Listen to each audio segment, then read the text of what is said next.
भ्रमित मत होइएगा, ये मनाली नहीं है, ये बर्फ नहीं है, ये आपकी दिल्ली है। कहाँ हैं आप परवेश वर्मा जी? आइए डुबकी लगाइए। मुझे याद है आपका वो वीडियो जब आप एक अधिकारी के साथ बदतमीजी कर रहे थे और कह रहे थे लगा के दिखा इसमें डुबकी, कि आपने दिल्ली की जनता को धोखा दिया है। केंद्र सरकार आपकी, दिल्ली सरकार आपकी, एलजी आपके, एमसीडी भी अब तो आपकी ही है। आपने पूर्वांचली भाइयों को हमारे धोखा दिया है, धोखा। जब यमुना सफाई का काम ही शुरू नहीं हुआ तो कैसे छठ पूजा हो जाएगी यहाँ पर? नमस्कार, मैं आपकी मीनाक्षी शर्मा। आप भ्रमित मत होइएगा, ये मनाली नहीं है, ये बर्फ नहीं है, ये आपकी दिल्ली है जो जहरीले झागों से भरी हुई है। देखिए, ये आपकी यमुना है जिसे पवित्र यमुना कहा जाता है, पूजनीय यमुना कहा जाता है, लेकिन इस यमुना में जहर मिलाया जा रहा है। इस जहरीले झाग को आप देख सकते हैं, ये यमुना ही है। आपको अगर विश्वास ना हो तो मैं आपसे रिक्वेस्ट करूंगी कि आप आकर यहाँ पर देखें जरूर, क्योंकि आप जब देखेंगे तो आपको पता चलेगा। आज 31 मई है और दिन शनिवार का, और मैं इस टाइम खड़ी हूँ यमुना जो दिल्ली में बहकर जाती है। देखिए, ये वही यमुना है जिस पर बीजेपी ने राजनीति करके 27 साल बाद अपना वनवास तोड़ा। उन्होंने सिर्फ इसी यमुना के ऊपर पूरी राजनीति करी कि केजरीवाल जी ने वादा किया था कि इस यमुना को वो साफ करेंगे। मैं अगर बात करूं चुनाव के समय की, तो हमारे प्रधानमंत्री मोदी जी भी यहाँ पर आए। अभी जब दिल्ली विधानसभा के चुनाव थे, 27 साल का जिसने वनवास तोड़ा बीजेपी का, वो वनवास सिर्फ और सिर्फ इस यमुना की बदौलत तोड़ा गया। क्योंकि पूरी राजनीति अगर की गई तो इस यमुना के ऊपर की गई। एक यही वादा था जो केजरीवाल जी पूरा नहीं कर पाए। उन्होंने बहुत सारे वादे पूरे किए, लेकिन बीजेपी सिर्फ और सिर्फ अगर अड़ी रही तो सिर्फ यमुना पर, कि 5 साल में केजरीवाल जी ने यमुना जी को साफ करने का वादा किया था, वो पूरा नहीं कर पाए। लेकिन आज 100 दिन बीत चुके हैं रेखा सरकार को, बीजेपी की रेखा सरकार को, लेकिन आज वही हालात हैं, बल्कि मैं कहूंगी कहीं उससे ज्यादा बदतर हालात हो गए। आप देख सकते हैं, ये देखिए किस तरीके से, ये आप झाग देख सकते हैं, ये केमिकल है, ये जहरीला केमिकल है, और इसी पानी को आप लोग पीते हैं। ये जहरीला पानी पी रहे हैं आप। ये कहीं ना कहीं आपकी सेहत को नुकसान पहुंचाता है, कई बीमारियों का ये कारण बनता है। पेट की बीमारियां हो जाती हैं, कैंसर जैसी बीमारियां हो जाती है, लेकिन कोई फर्क नहीं पड़ता किसी भी सरकार को। आज चाहे बीजेपी की सरकार है, चाहे कोई सरकार है, लेकिन यमुना आज भी वही की वही है, कोई फर्क नहीं पड़ा है। आप दिखा सकते हैं, मैं कहूंगी दिखाइए जरा फ्रेंड से इसको, किस तरीके से गंदगी, कितने जहाग, ये देखिए। और अभी तो थोड़ी देर पहले ही बारिश हुई है।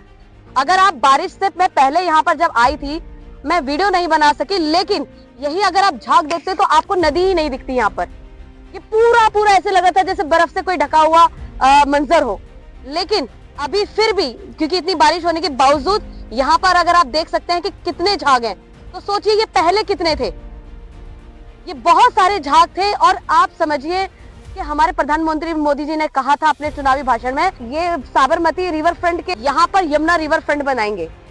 लेकिन आप देख सकते हैं कौन सा रिवर फ्रंट है। आप देखिए, ये हालात देखिए यमुना के, आप इस जहरीले पानी को देखिए। सोचिए आप यही पानी पीते हैं, इसी पानी को पीते हैं आप, जहर मिले हुए पानी को। और अभी तो आप देखिए कि अभी तो जून नहीं आया है, अभी जून आने दीजिए, यही जमुना और सूख जाएगी और इसका पानी जहरीला होता चला जाएगा और गंदगी होती चली जाएगी। लेकिन किसी को कोई सुध नहीं है। जश्न मना रही है बीजेपी अपने 100 दिनों का, लेकिन क्या यहाँ आकर मनाए अपना जश्न? यहाँ पर सारे लोगों को बुलाकर जश्न मनाए अपना, और अपनी उपलब्धियां बताएं कि दी हमने 100 दिन में ये क्या है। मुझे याद है कि जब केजरीवाल सरकार को हटाकर बीजेपी की सरकार बनी, तो बहुत सारे मैंने वीडियोस देखे सोशल मीडिया पर कि यमुना की सफाई शुरू हो गई है, और देखिए कितने धड़ल्ले से काम चल रहा है, और अब तो ना जाने मैजिक ही हो जाएगा, कोई चमत्कार हो जाएगा, ये यमुना अब इतनी साफ सुथरी हो जाएगी कि आप इसमें डुबकी लगा सकेंगे। अब मैं बुलाना चाहती हूँ परवेश वर्मा जी को, आइए डुबकी लगा के दिखाइए मेरे सामने इस यमुना के अंदर, पी के दिखाइए इस पानी को। बीजेपी के नेता ने पानी पीकर दिखाया था ना यमुना का, मैं चैलेंज कर रही हूँ, आइए और पीकर दिखाइए इस पानी को, और इसमें डुबकी लगाकर दिखाइए, एक बार डुबकी लगाइए। रेखा गुप्ता जी ने कहा है कि आने वाले जो अभी दिवाली के बाद हमारे आस्था का पर्व आने वाला है, जो छठ का प्रोग्राम आने वाला है, दिल्ली की जनता इसी यमुना में खड़े होकर उस पर्व को मनाएगी। ये तो आने वाला समय बताएगा, लेकिन क्या आप अंदाजा लगा सकते हैं कि अभी कितना समय रह गया है छठ पूजा में आने में? मुश्किल से 4-5 महीने रह गए। आपको लगता है इस जहरीले पानी में वो छठ का पर्व मना पाएंगी? वैसे तो इनका इतिहास रहा है झूठ बोलने का। दिल्ली चुनाव में उन्होंने जितने वादे किए थे, दिल्ली वालों को ठगने का काम किया था। चाहे उन्होंने 2500 रुपए का वादा किया हो, वो उनका खत्म हो गया। उन्होंने 500 रुपए का सिलेंडर का वादा किया हो, वो खत्म हो गया। झुग्गी झोपड़ियों को मकान देने का वादा किया, वो आप देख ही रहे हैं किस तरीके से झुग्गियां तो टूट रही हैं, लेकिन उन लोगों को मकान नहीं मिल रहे हैं। और अतिक्रमण के नाम पे सब जो जितने भी गरीब हैं उनके रोजगार छीने जा रहे हैं। आप देखिए कि अब तो देखने वाली बात होगी, क्योंकि मैं एक वीडियो जरूर बनाऊंगी छठ पूजा पर इसी जगह आकर, और रेखा जी को याद दिलाऊंगी कि आपने क्या कहा था, क्योंकि आपने गरीबों को धोखा दिया, आपने पूर्वांचलियों को धोखा दे रहे हैं, आपने महिलाओं को धोखा दिया, आपने पूरी दिल्ली को धोखा दिया है। और अब धीरे धीरे दिल्ली वासी इस चीज को समझ रहे हैं और वो कह रहे हैं कि हमसे बहुत बड़ी गलती हो गई। काश हमने केजरीवाल को चुन के लेकर आए होते, और काश हम 2500 के लालच में ना आते, काश हम जहाँ झुग्गी वहाँ मकान के लालच में ना आते, तो आज शायद हम एक अच्छी सरकार के साथ, अच्छा काम कर रही है सरकार के साथ रह रहे होते। लेकिन हुआ क्या, उनके साथ धोखा हो गया। आज वो कह रहे हैं कि हमारे साथ धोखा हो गया। कहाँ हैं आप परवेश वर्मा जी? अब तो आप मंत्री भी बन गए हैं, आइए डुबकी लगाइए। मुझे याद है आपका वो वीडियो जब आप एक अधिकारी के साथ बदतमीजी कर रहे थे और कह रहे थे लगा के दिखा इसमें डुबकी। ये तुमको 8 साल में ध्यान आ रहा है, ये अप्रूव्ड है। ये लीजिए आप। ये तेरे को 8 साल में ध्यान आ रहा है, ये अप्रूव्ड है। क्या बात है सर, आप इतना क्यों गुस्सा कर रहे हैं? क्यों गुस्सा कर रहे हैं? एक तो हम यहाँ पे लोगों को मार रहे हो तुम, 8 साल में तुम इसको साफ नहीं कर कौन पाए। मार रहा है? आपको कैसा लग रहा है कि लोग मर रहे हैं इससे? अरे तू इसमें डुबकी लगा चल अभी। किस में? ये केमिकल एफडीए इसमें ये केमिकल एफडीए अप्रूव, ये यूएस एफडीए से अप्रूव है। इसको तुम्हारे सर पे डाल दूं ये केमिकल? इसको एनएमसीजी ने भी अप्रूव किया है। ये केमिकल तेरे सर पर डाल दूं? तुम यहाँ पे केमिकल डाल रहे हो पानी में, और यहाँ पे लोग लगाएंगे डुबकी, ये मैं तेरे सर पर डाल दूं? किसके? ये अप्रूव्ड है, यहाँ पे अपना कर रहा है, अप्रूव्ड है। शर्म नहीं आती तुम्हें? इसमें शर्म की क्या बात है? ये एनएमसीजी की मिनट है। एमसीजी से अप्रूव्ड है। मैं आपको मिनट्स की कॉपी दिखा रहा हूँ। प्लांट लगा दिया, कर रहा है बकवास यहाँ पे।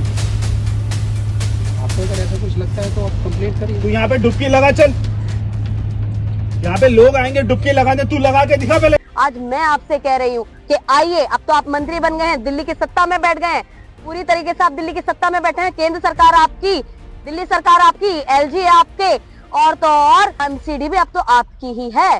तो इसलिए एक बार आइएगा और यहाँ डुबकी लगा के दिखाइएगा दिल्ली की जनता को। हमारी माननीय मुख्यमंत्री रेखा जी, मैं आपसे रिक्वेस्ट करती हूँ कि अब तो आपके पास चारों तरफ से पावर ही पावर है। आइए यहाँ पर इसमें डुबकी लगा के दिखाइए और एक बार इस पानी को पी कर दिखाइए, ताकि दिल्ली की जनता को पता चले कि आपने दिल्ली की जनता को धोखा दिया है या आपने वादे पूरे किए हैं। रेखा जी, आपने पूर्वांचली भाइयों को हमारे धोखा दिया है, धोखा।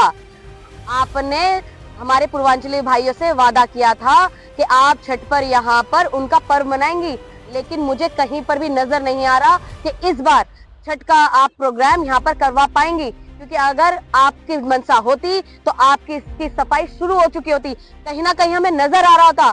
आप मुझे दिखा दीजिए पूरी यमुना नदी के ऊपर कहीं पर भी यमुना सफाई का काम चलाओ। जब यमुना सफाई का काम ही शुरू नहीं हुआ तो कैसे छठ पूजा हो जाएगी यहाँ पर?